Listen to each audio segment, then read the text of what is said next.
ओम शांति। आज 11 अक्टूबर 2020 की बाबा के अव्यक्त रूप से चले हुए महावाक्य सुनेंगे। ओरिजिनल डेट है 31 मार्च 1986। वाणी का सार है सर्वशक्ति संपन्न बनने तथा वरदान पाने का वर्ष। ये वर्ष जो चल रहा है ये सर्वशक्ति संपन्न बनने का तथा वरदान पाने का वर्ष है।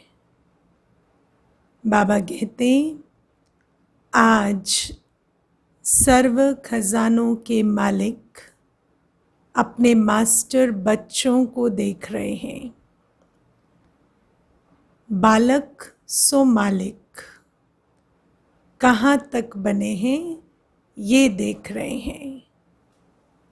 बाबा सर्व खजानों के मालिक हैं, हम उनके बालक हैं, तो हम भी सर्व खजानों के मालिक हैं।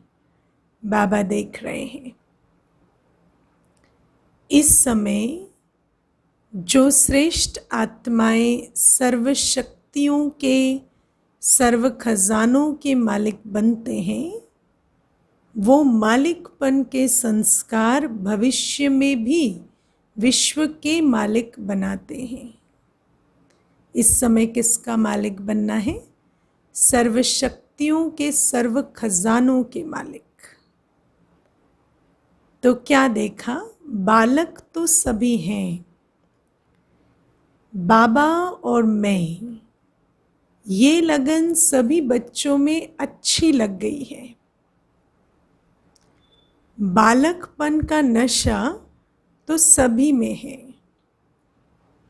लेकिन बालक सो मालिक अर्थात बाप समान संपन्न। तो बालकपन की स्थिति और मालिकपन की स्थिति, इसमें अंतर देखा। मैं बाबा का हूँ ये भावना तो सब में है, लेकिन बाप समान मैं आत्मा भी संपन्न हूँ। सर्व शक्तियों में सर्व खजानों में मैं आत्मा भी बाप समान संपन्न हूँ। ये नशा कम देखा। मालिकपन अर्थात हर कदम स्वतः ही संपन्न स्थिति में स्वयं का होगा और सर्वप्रति भी होगा। सर्वप्रति भी संपन्न अवस्था, स्वप्रति भी संपन्न अवस्था, यह है मालिकपन की परिभाषा। इसको कहते हैं मास्टर अर्थात बालक सो मालिक। मालिकपन की विशेषता है जितना ही मालिकपन का नशा, उतना ही विश्व सेवाधारी के संस्कार सदा इमर्ज रूप में है। बाबा ने बताया ना, जितना स्वप्रति संपन्न उतना ही सर्वप्रति भी संपन्न। तो जितना मालिकपन का नशा है उतना विश्व सेवाधारी के संस्कार भी इमर्ज रूप में प्रैक्टिकल दिखाई दे। जितना ही मालिकपन का नशा उतना ही साथ साथ विश्व सेवाधारी का नशा, इसको कहेंगे मालिकपन का नशा। दोनों की समानता हो, ये है बाप समान मालिक बनना, है ना। दुनिया में जो मालिक बनते हैं वो कैसे मालिक बनते? मैं मालिक हूँ पर मेरा सब कुछ मेरे प्रति है। लेकिन बाबा कहते बाप समान मालिक बनना माना मेरा सब कुछ सर्वप्रति है, मेरा सब कुछ विश्व सेवार्थ है। इस इमर्ज रूप में मैं विश्व सेवाधारी हूँ। ऐसा है बाप समान मालिकपन का नशा। तो ये रिजल्ट देख रहे थे कि बालक और मालिक दोनों स्वरूप सदा ही प्रत्यक्ष कर्म में आते हैं, वह सिर्फ नॉलेज तक है। प्रत्यक्ष कर्म में भी बालक सो मालिक है या सिर्फ नॉलेज तक है ना। कहने को तो सभी कहते हैं मैं बाप समान सर्व गुणों, सर्व शक्तियों, सर्व खजानों में संपन्न हूँ, पर क्या प्रैक्टिकल में सेवा अर्थ मेरे सर्व गुण सर्व खजाने सदा हाजिर हैं? तो बाबा कहते ये बाबा आज देख रहे हैं। लेकिन नॉलेज और प्रत्यक्ष कर्म में अंतर है। कई बच्चे इस समानता में बाप समान प्रत्यक्ष कर्म रूप में अच्छे देखे, जैसे बाबा है ऐसे ही देखे कई बच्चे। तो कई बच्चे अभी भी बालकपन में रहते हैं, लेकिन मालिकपन में उस रूहानी नशे में बाप समान बनने की शक्तिशाली स्थिति में कभी तो स्थित होते हैं और कभी स्थित होने के प्रयत्न में ही समय चला जाता है। लक्ष्य सभी बच्चों का यही श्रेष्ठ है कि बाप समान बनना ही है। लक्ष्य शक्तिशाली है। अब लक्ष्य को संकल्प, बोल, कर्म, संबंध, संपर्क में लाना है। इसमें अंतर पड़ जाता है। कोई बच्चे संकल्प तक समान स्थिति में स्थित रहते हैं, जैसा बाबा का संकल्प है विश्व सेवाधारी का, मैं संपन्न आत्मा हूँ। बाबा कैसा महसूस करते कि मैं संपन्न हूँ और मेरा सब कुछ विश्व सेवार्थ है। तो कई बच्चों का संकल्प ऐसा होता है। कोई संकल्प के साथ वाणी तक भी आ जाते हैं, कभी कभी कर्म में भी आ जाते हैं। लेकिन जब संबंध संपर्क में आते हैं, सेवा के संबंध में आते, चाहे परिवार के संबंध में आते, इस संबंध और संपर्क में आने में परसेंटेज कभी कम हो जाती है। तो प्रैक्टिकल जब संबंध संपर्क में आते, चाहे सेवा में चाहे लौकिक परिवार में, तब प्रैक्टिकल कम दिखाई देता कि मेरे सर्व गुण सर्व खजाने सेवार्थ है, सर्व शक्तियाँ मेरी सेवार्थ है। तब कहेंगे मैं क्यों सहूँ, मैं क्यों समाऊँ, मैं ही क्यों हर समय विस्तार को संकीर्ण करूँ, मैं ही क्यों लेट गो करूँ। तो बाबा कहते उस समय मैं ही क्यों प्यार दूँ, मैं ही क्यों सदा झुकूँ, ये बातें आएंगी। क्यों? क्योंकि संबंध संपर्क में आते, कभी कभी तो वैसे अपनी चॉइस से कर्म में भी ले आएंगे, कहेंगे मैं आज झुक जाता हूँ, मैं आज सह लेता हूँ। लेकिन जब संबंध संपर्क में चैलेंज आते तो उस समय पर मैं ही क्यों ये शब्द आएगा। तो बाबा कहते बाप समान बनना अर्थात एक ही समय संकल्प, बोल, कर्म, संबंध सब में बाप समान स्थिति में रहना।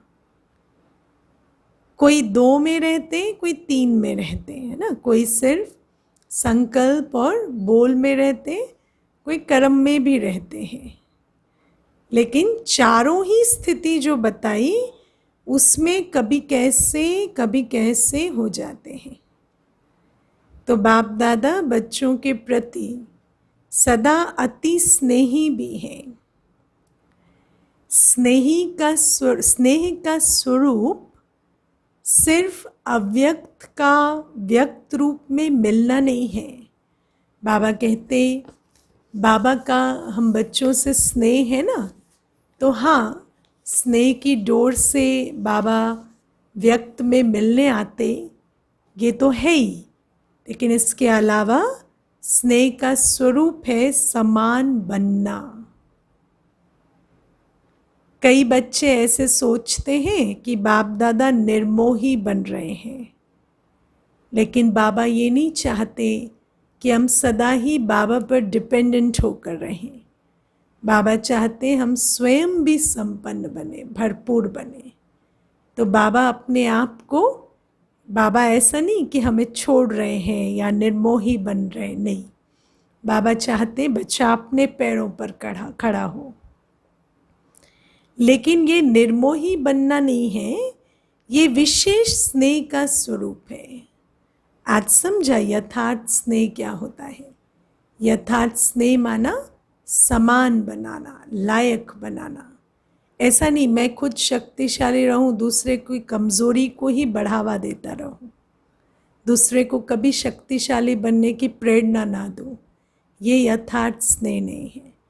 बाबा सर्वशक्तिवान है, तो बाबा चाहते हैं बच्चे भी मास्टर सर्वशक्तिवान हो, सर्व खजानों में संपन्न बने। वो कब बनेंगे? जब उन खजानों को कार्य में लगाएंगे, है ना। सिर्फ नॉलेज के स्वरूप से तो संपन्न नहीं बनेंगे।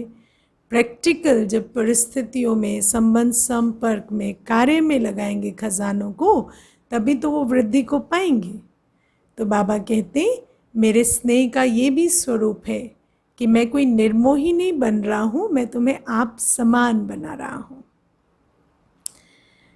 बाप दादा पहले से ही सुना चुके हैं कि बहुत काल की प्राप्ति के हिसाब का समय अभी बहुत कम है। याद करिए 4-5 सप्ताह पहले वाणी चली थी। बाबा ने कहा कि अब से अल्पकाल की प्राप्ति का समय शुरू हो जाएगा। इसके बाद जो पुरुषार्थ करेंगे तो कितना भी तीव्र गति का करेंगे, बहुत काल की प्राप्ति जमा करने का समय जैसे कम रह जाएगा। तो बाबा कहते हैं बहुत काल की प्राप्ति के हिसाब का समय अभी बहुत कम है। इसलिए बाप दादा बच्चों को सदा बहुत काल के लिए विशेष दृढ़ता की तपस्या द्वारा स्वयं को तपाना, अर्थात मजबूत करना, परिपक्व करना, इसके लिए ये विशेष समय दे रहे हैं। बाबा कहते अभी से तपस्या करो, ताकि अंत तक जो हमारे पुण्य का खाता जमा हो, शक्तियों का, गुणों का खाता जमा हो, वो बहुत काल के हिसाब से अंत की वेला में इतना हो जमा का खाता कि अंत का समय हमें भारी ना लगे। तो बाबा कहते कि बाबा क्या दे रहे हैं? विशेष दृढ़ता की तपस्या द्वारा स्वयं को तपाना, अर्थात मजबूत करना, परिपक्व करना, इसके लिए ये विशेष समय दे रहे हैं। मिला है ना सभी को समय, है ना। ये समय ऐसे ही नहीं मिला है, ये समय मिला है दृढ़ता की तपस्या द्वारा अपने को तपाने के लिए, मजबूत बनाने के लिए, परिपक्व बनाने के लिए। वैसे तो गोल्डन जुबली में भी सभी ने संकल्प किया कि समान बनेंगे, विघ्न विनाशक बनेंगे, समाधान स्वरूप बनेंगे। ये सब वायदे बाप के पास चित्रगुप्त के रूप में हिसाब के खाते में नूंधे हुए हैं। तो बाबा अंत में हमारे वायदों का हिसाब लेंगे। तो हमने जो गोल्डन जुबली पे वायदे किए कि हम समान बनेंगे, विघ्न विनाशक बनेंगे, समाधान स्वरूप बनेंगे, तो बाबा ने वो वायदे नोट कर रखे हैं। आज भी कई बच्चों ने दृढ़ संकल्प किया, समर्पण होना, अर्थात स्वयं को सर्व प्राप्तियों में परिपक्व बनाना। समर्पण होना माना समान बनना। समर्पणता का अर्थ ही है संकल्प, बोल, कर्म और संबंध, इन चारों में ही बाप समान बनना। पत्र जो लिखकर दिया है वो पत्र व संकल्प सूक्ष्म वतन में बाप दादा के पास सदा के लिए रिकॉर्ड में रह गया। सबकी फाइल्स वहाँ वतन में है। हर एक का ये संकल्प अविनाशी हो गया। तो ये जो संकल्प किया, बाबा कहते अब उसको प्रैक्टिकल में लाना है। क्या क्या संकल्प किया है कि हम समर्पण जाते हैं। समर्पण जाना माना समान बनना, कि हम विघ्न विनाशक बनेंगे, कि हम समाधान स्वरूप होकर रहेंगे। बाबा कहते सबका हिसाब लिया जाएगा कि वो पुरुषार्थ किया, वो तपस्या की समान बनने की, तपस्या की विघ्न विनाशक बनने की, तपस्या की समाधान स्वरूप बनने की। क्योंकि वायदा तो किया, संकल्प तो किया, लेकिन बोल कर्म और संबंध संपर्क में उसको लाया। बाबा हिसाब लेंगे। अब देखते हैं विधि क्या है, कैसे बने बाप समान, कैसे बने विघ्न विनाशक। बाबा कहते इस वर्ष बच्चों के दृढ़ता की तपस्या से हर संकल्प को अमर अविनाशी बनाने के लिए स्वयं से बार बार दृढ़ता के अभ्यास से रूरिहान करने के लिए, रियलाइजेशन करने के लिए और री इनकारनेट स्वरूप बन फिर कर्म में आने के लिए, इस स्थिति को सदाकाल के लिए और मजबूत करने के लिए बाप दादा ये समय दे रहे हैं। तो ये जो समय है ये किसके लिए मिला है? दृढ़ता के अभ्यास से रूरिहान करनी है। बाबा से जब रूरिहान करें तो हमने जो तपस्या का संकल्प किया है, हर संकल्प जो है हमारा समान बनने का, विघ्न विनाशक बनने का, उस संकल्प को और पक्का करते हुए बाबा से रोज रूरिहान करें, रियलाइजेशन करें, है ना। हर समय बाबा से रूरिहान में रियलाइजेशन करें कि मुझे बनना ही है, करना ही है। और बाबा कहते री इनकारनेट स्वरूप बनना। जैसे बाबा अवतरित है ना, ऐसे अवतरित आत्मा हूँ, ये स्वरूप से हम कर्म में आए। इस सब अभ्यास के लिए बाबा ने हमें ये समय दिया है। साथ साथ विशेष रूप में शुद्ध संकल्प की शक्ति से जमा का खाता और बढ़ाना है। शुद्ध संकल्प की शक्ति से जमा का खाता बढ़ाना है। ये शुद्ध संकल्प कौन से हैं? जो सनातन सत्य बाबा हमें मुरली में बताते हैं। स्व के प्रति, बाप के प्रति, समय के प्रति, हमारे भाग्य के प्रति, भविष्य के प्रति, हमारे अनादि आदि स्वरूप के प्रति। बाबा कहते वो शुद्ध संकल्पों का स्टॉक है। उसको बार बार अपने अंदर रिवाइज कर कर उसकी शक्ति को बढ़ाना है। तो बाबा कहते बाबा जो भी सत्य हमें मुरली में बताते, उस सत्य में बहुत शक्ति है। तो बाबा कहते वो शुद्ध संकल्प है, उसकी शक्ति को जमा करना है और बढ़ाना है। शुद्ध संकल्प की शक्ति का विशेष अनुभव अभी और अंतर्मुखी बन करने की आवश्यकता है। शुद्ध संकल्प की शक्ति को अंतर्मुखी हो। बाबा एक एक जो श्रेष्ठ शुभ संकल्प हमें देते, अंतर्मुखी बन उस संकल्प को, उस संकल्प की शक्ति के स्वरूप में स्थित होना है। मैं आत्मा हूँ, ये मैं प्रकाश स्वरूप आत्मा हूँ, अविनाशी आत्मा हूँ। बहुत शक्तिशाली संकल्प है, लेकिन अंतर्मुखता की अवस्था में इस संकल्प की शक्ति को अनुभव करना होता है। शुद्ध संकल्पों की शक्ति सहज व्यर्थ संकल्पों को समाप्त कर दूसरों के प्रति भी शुभ भावना, शुभ कामना के स्वरूप से परिवर्तन कर सकते हैं। जब अपनी अवस्था अच्छी होती तो दूसरे के लिए भी शुभ भावना, शुभ कामना रहती, उससे उनका भी परिवर्तन होता। अभी इस शुद्ध संकल्प के शक्ति का विशेष अनुभव सहज ही व्यर्थ संकल्पों को समाप्त कर देता है। न सिर्फ अपने व्यर्थ संकल्प, लेकिन आपके शुद्ध संकल्प दूसरों के प्रति भी शुभ भावना, शुभ कामना के स्वरूप में स्वरूप से परिवर्तन कर सकते हैं।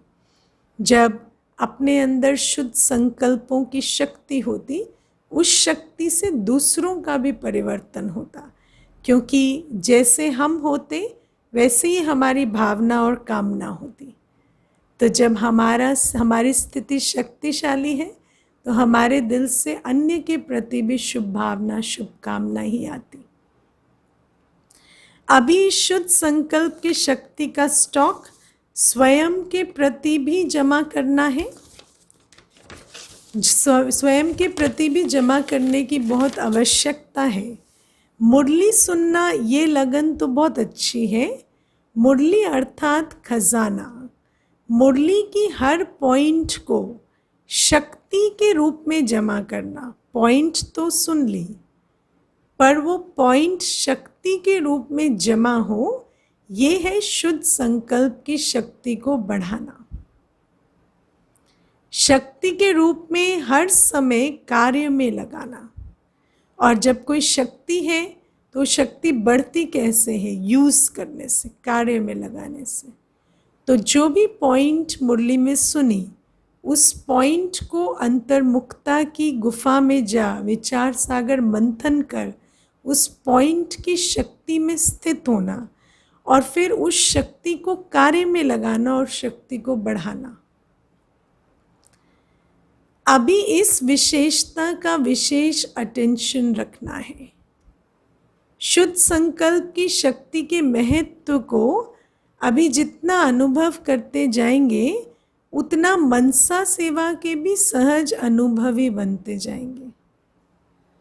पहले तो स्वयं के प्रति शुद्ध संकल्पों की शक्ति जमा चाहिए और फिर साथ साथ आप सभी बाप के साथ विश्व कल्याणकारी आत्माएं, विश्व परिवर्तक आत्माएं हो।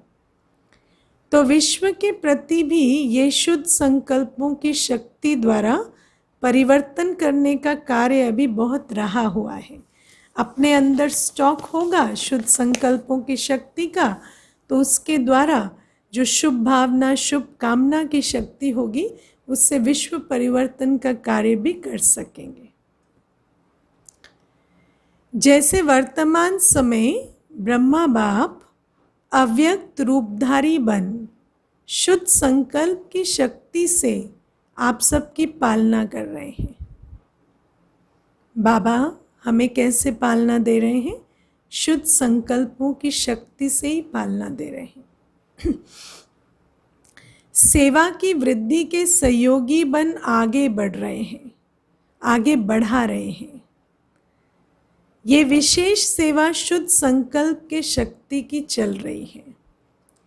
तो ब्रह्मा बाप समान अभी इस विशेषता को अपने में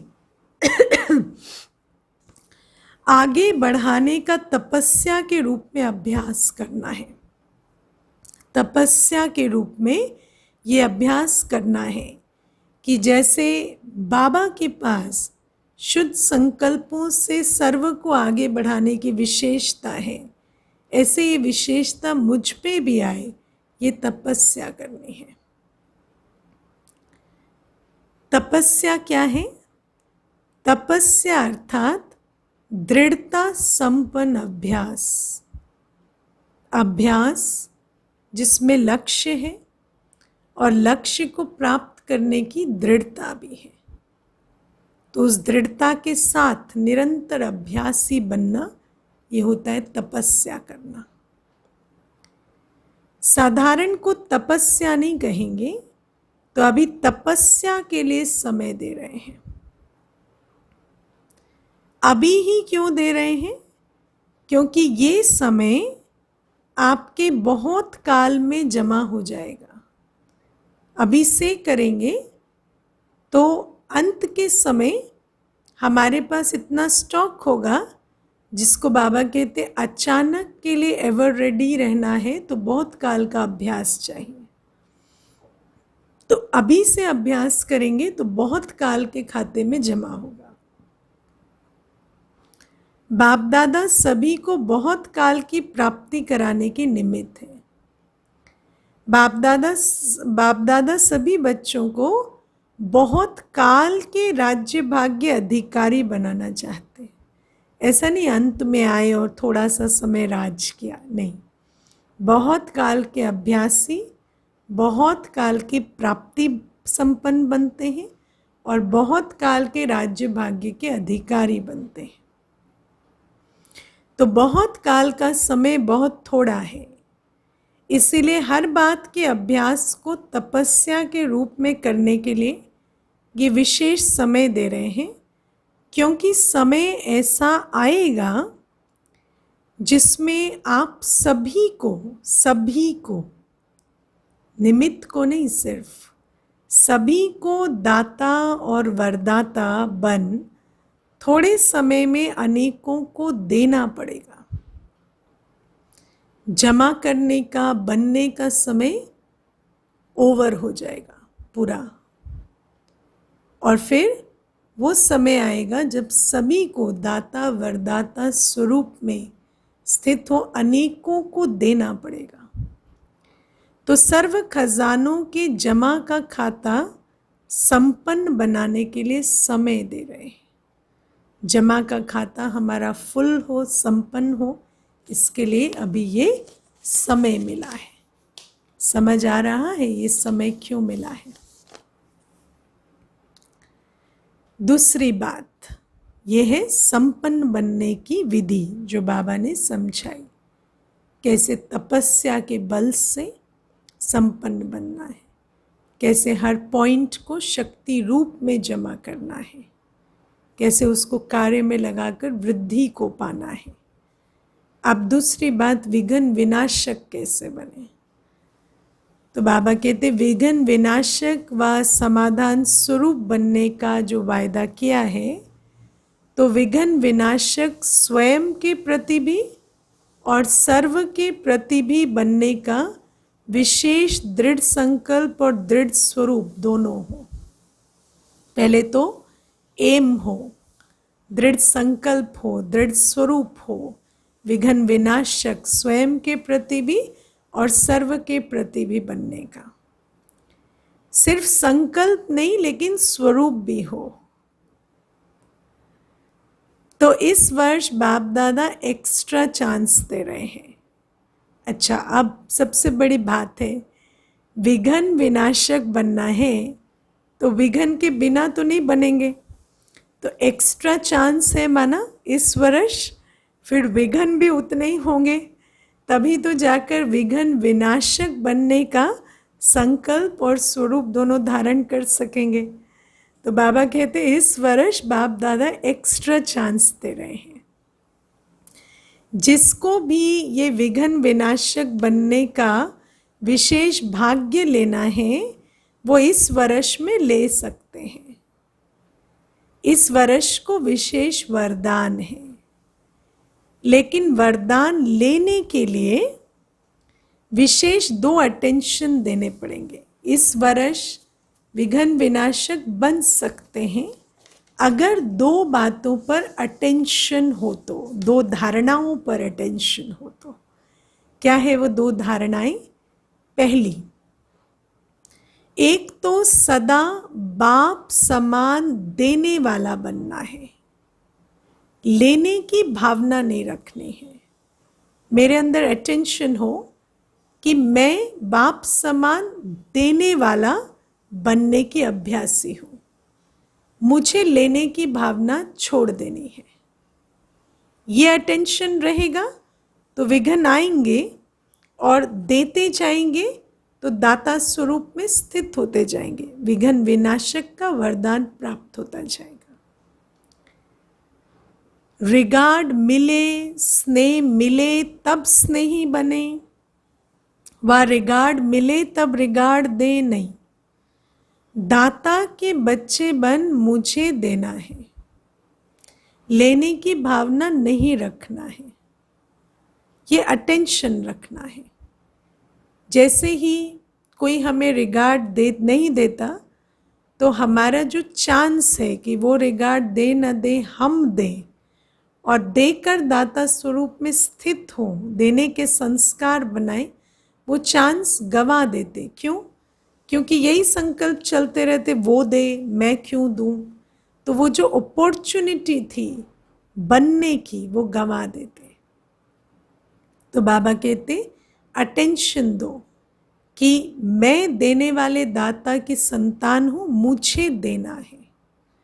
ये अटेंशन देंगे तो ये वरदानी समय हमें वरदानों से भर देगा, हम विघ्न विनाशक स्वरूप में स्थित हो जाएंगे।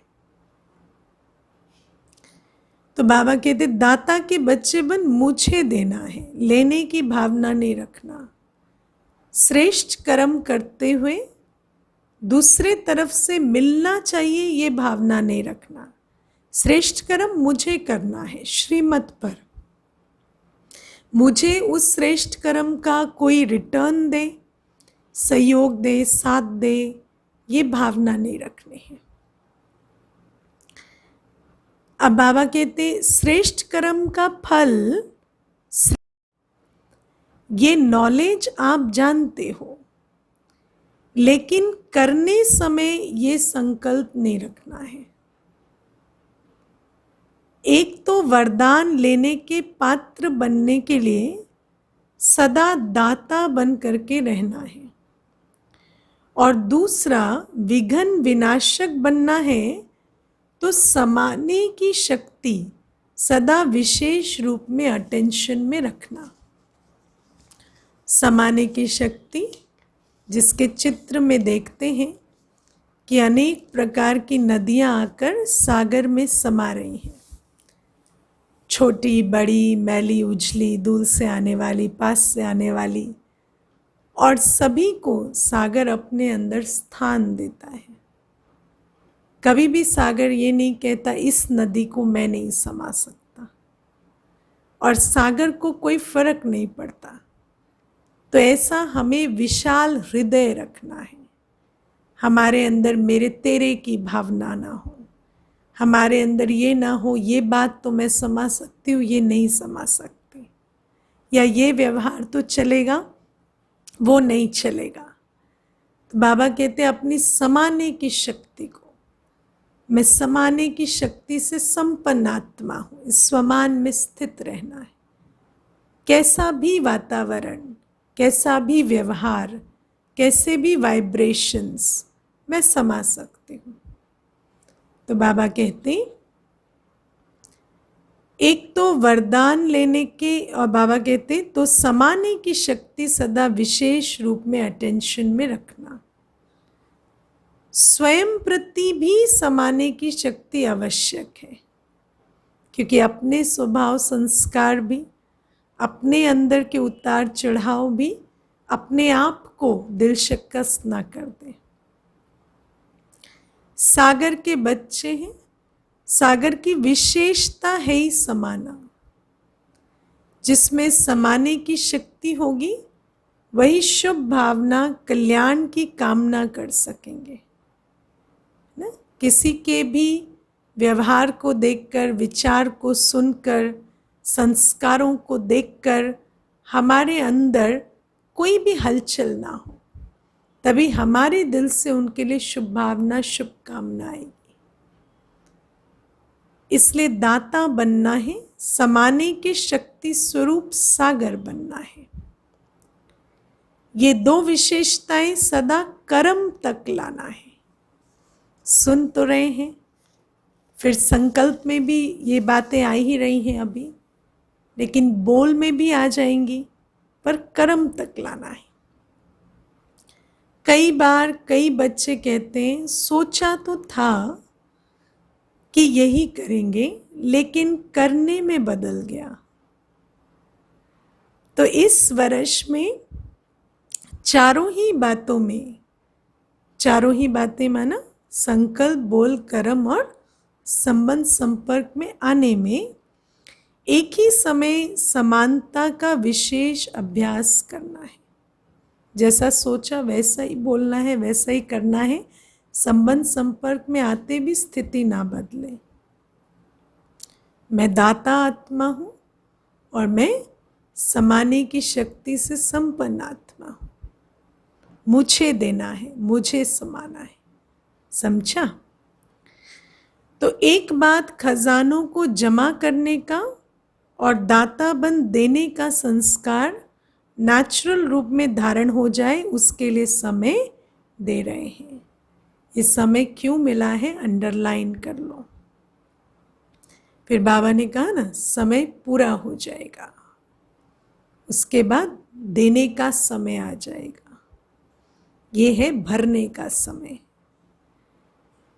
तो विघ्न विनाशक बनना और बनाना, इसमें सदा के लिए अपना नंबर निश्चित करने का चांस दे रहे हैं। कुछ भी हो, स्वयं तपस्या करो और किसका विघ्न समाप्त करने में सहयोगी बनो। कोई विघ्न स्वरूप है, उसके विघ्न को आप बढ़ाओ नहीं, आप भी उसके साथ विघ्न स्वरूप नहीं बनो, उसका विघ्न समाप्त करो अपनी शुभ भावना शुभकामना से। खुद कितना भी झुकना पड़े, लेकिन ये झुकना सदा के लिए झूलों में झूलना है। जैसे श्री कृष्ण को कितना प्यार से झुलाते रहते हैं, ऐसे अभी बाप तुम बच्चों को अपनी गोदी के झूले में झुलाएंगे और भविष्य में रतन जड़ित झूलों में झूलेंगे और भक्ति में पूज्य बन झूले में झूलेंगे। और ये सब का आधार क्या है? अभी झुकना। अभी झुकेंगे तो झूलेंगे। तो झुकना मिटना ये महानता है। मैं क्यों झुकूं, ये झुके, इसमें अपने को कम नहीं समझो। ये झुकना महानता है। ये मरना मरना नहीं है, अविनाशी प्राप्तियों में जीना है। इसलिए सदा विघ्न विनाशक बनना और बनाना है। इसमें फर्स्ट डिवीजन में आने का जिसको चांस लेना हो वो ले सकते हैं। ये विशेष चांस लेने के समय का बाप दादा महत्व सुना रहे हैं। ये समय है चांस लेने का, जो लेगा सो पाएगा। अब देखते हैं कौन चांस लेता है। सुन तो सभी रहे हैं, चांस लेंगे वो पाएंगे, वो महान बनेंगे। तो समय के महत्व को जान तपस्या करना। तीसरी बात, समय के प्रमाण जितना ही वायुमंडल अशांति और हलचल का बढ़ता जा रहा है, उसी प्रमाण बुद्धि की लाइन बहुत क्लियर होनी चाहिए।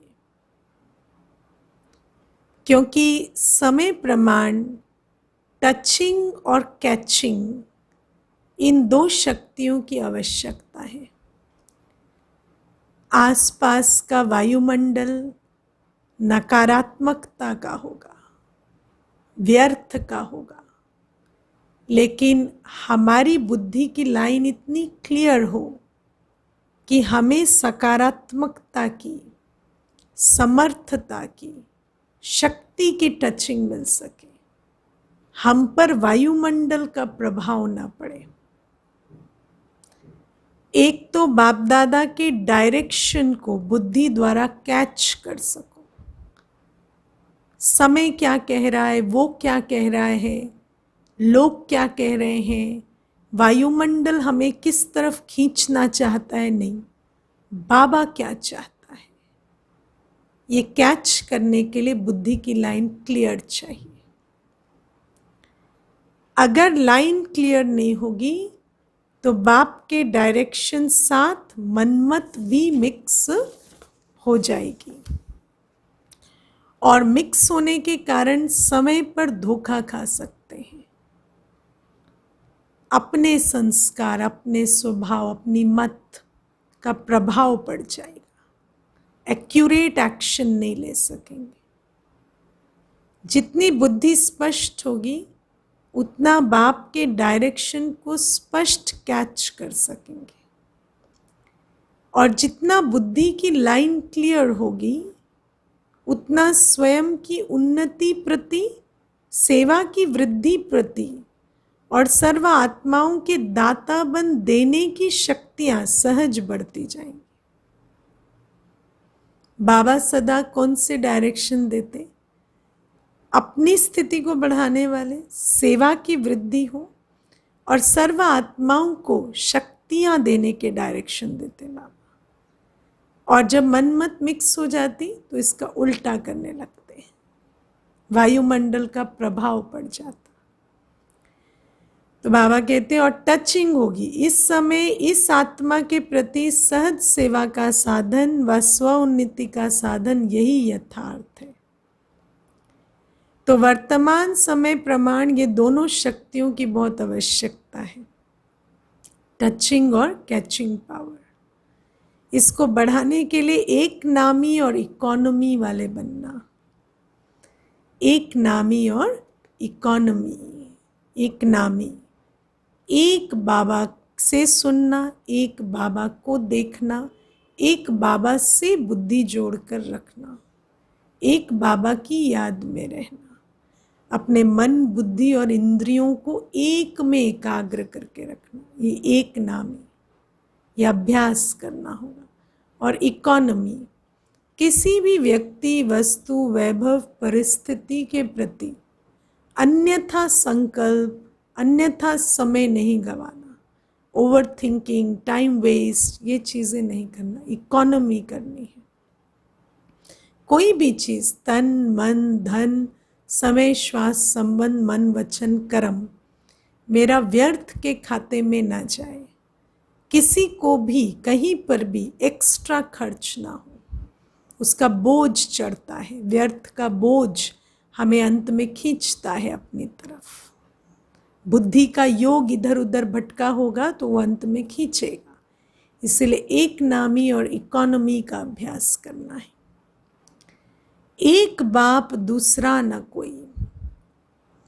दूसरे का लगाव और चीज है, लगाव तो रॉन्ग है ही है, लेकिन दूसरे के स्वभाव का प्रभाव अपनी अवस्था को हलचल में लाता है। एक तो दूसरे से लगाव ना हो, वो तो है ही है। दूसरा, दूसरे के स्वभाव का मुझ पर प्रभाव ना हो, मुझ पर वायुमंडल का प्रभाव ना हो। लेकिन ये प्रभाव मुक्त अवस्था बनेगी कैसे? एक नामी और इकोनॉमी, ये अभ्यास। बाबा कहते दूसरे का संस्कार बुद्धि को टक्कर में लाता है ना, लगाव चक्कर में लाता है, प्रभाव टक्कर में लाता है। चक्कर टक्कर से मुक्त एक नामी आत्मा बनना है। व्यक्ति का चिंतन ही नहीं, वस्तु का चिंतन ही नहीं। उस समय बुद्धि में बाप है या संस्कार है, चाहे लगाव के रूप में बुद्धि को प्रभावित करें, चाहे टकराव के रूप में बुद्धि को प्रभावित करें, लेकिन बुद्धि की लाइन सदा क्लियर हो। और बुद्धि की लाइन क्लियर रखने का भी अभ्यास करना होगा ताकि अंत में बुद्धि की लाइन क्लियर रह सके। एक बाप दूसरा ना कोई, इसको कहते हैं एक नामी। और इकोनॉमी क्या है? सिर्फ स्थूल धन की बचत को इकोनॉमी नहीं कहते, वो भी ज़रूरी है, क्योंकि धन से भी कर्मों का हिसाब किताब बनता है, वो भी खींचता है। लेकिन समय भी धन है, संकल्प भी धन है, शक्तियाँ भी धन है। ये भी जिसके प्रति लगेंगी उसके साथ हमारा खाता बनता जाता है। तो इकोनॉमी, किसी के साथ कर्म बंधन है, चुक्त करने के लिए समय संकल्प शक्तियाँ लगानी पड़ेंगी, लेकिन कितना? इतना जितना चुक्त हो, ये नहीं कि फिर नया बनने लगे। सब में इकोनॉमी, व्यर्थ नहीं गंवाओ। इकोनॉमी करना अर्थात जमा का खाता बढ़ाना। इकोनॉमी और एक नामी के संस्कार वाले ये दोनों शक्तियाँ, कौन सी शक्तियाँ? टचिंग और कैचिंग का अनुभव कर सकेंगे।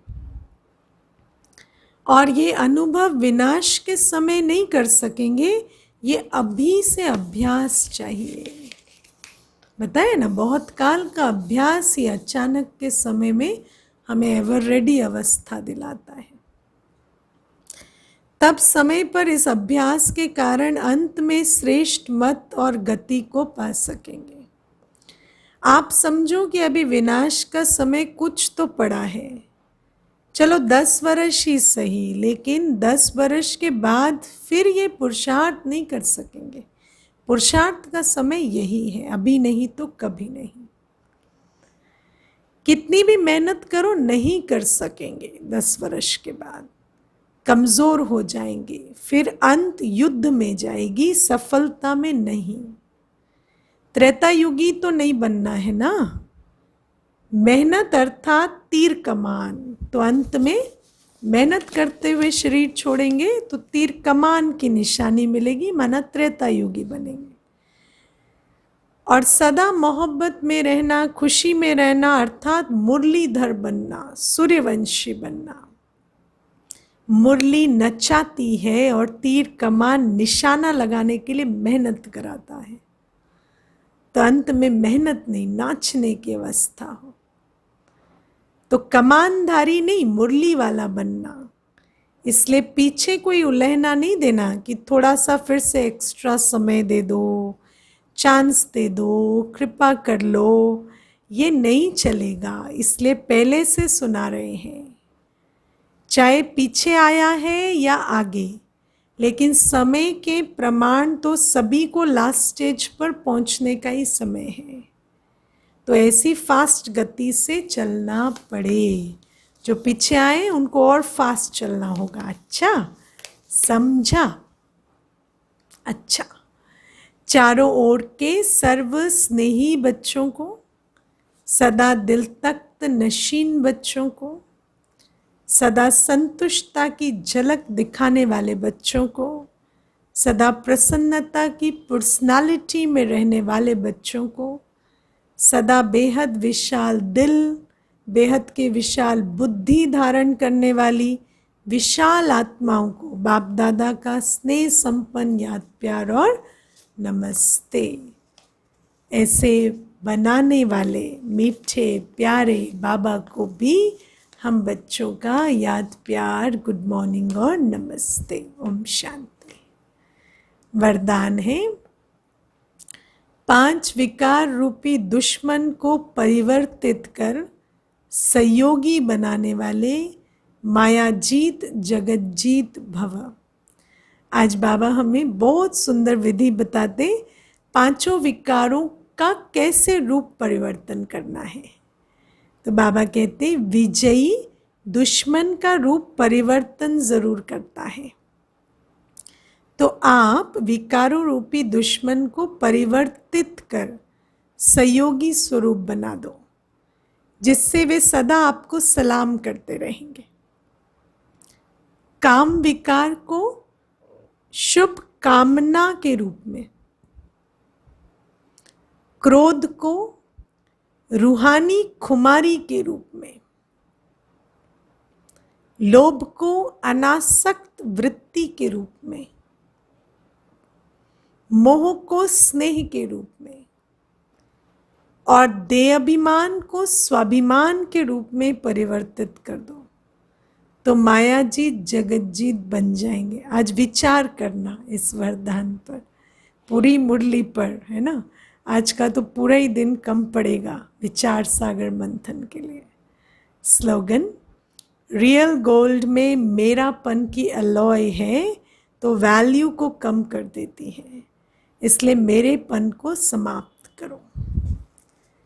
ओम शांति।